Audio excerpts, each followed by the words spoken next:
The 2011 Buffalo Common Storytelling Festival featured two new main attractions, R.P. Smith and the Diamond W. Wranglers, as well as one return attraction in Awele Makiba. Awele Makiba, a storyteller and guest lecturer of African-American freedom struggles at more than a dozen universities from across the world, compares Buffalo Commons to other festivals and discusses what changes she has experienced since her last appearance. I really love the fact that the reenactment was added. That was great. And there's always wonderful poetry when I've come. I've heard, I think, 2 poet laureates and a state poet and JP's poetry, a ghosting either on a Friday or a Saturday night. Some of them also have like a Sunday morning stories of the spirit or stories of the earth. But all the other components that you have, but they've not necessarily had like reenactments of local history. You've had open mic, like many of them have open mic for local tellers, or there may be a regional teller concert to invite people from the region, various regions to tell. But you have all the components, but it feels like coming together with family, just the community. Even this afternoon, the community tales that were told, the number of people that showed up and who have wonderful stories to share.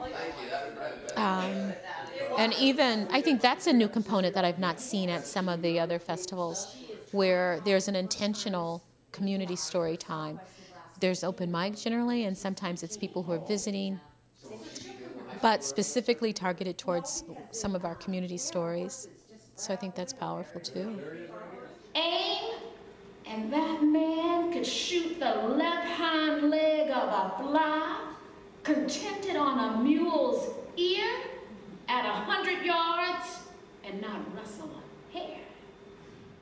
R.P. Smith, a Broken Bow, Nebraska native, is a cowboy poet who gets most of his stories from his life experiences. I am a 4th generation rancher up there. It seems like the best crop we have is kids. My wife and I have 6 of them, and when people hear that, they jump to the conclusion that this might be due to religious affiliation.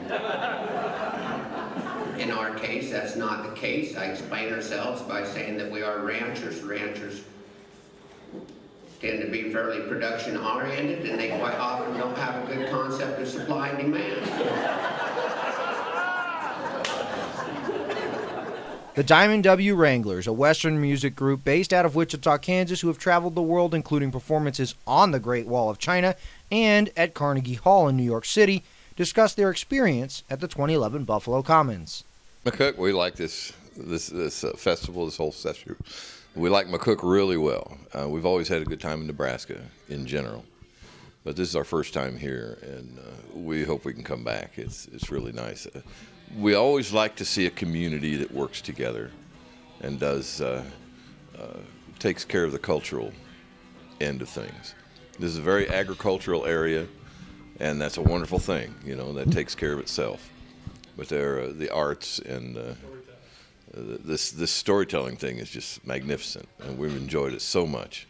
And this lady right here has just blown us away. And meeting guys like RP, and it's just wonderful for us.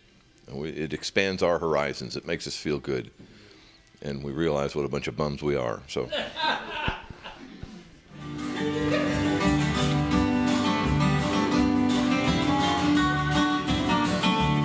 From the 2011 Buffalo Common Storytelling Festival, this is Justin Bass for the McCook Daily Gazette.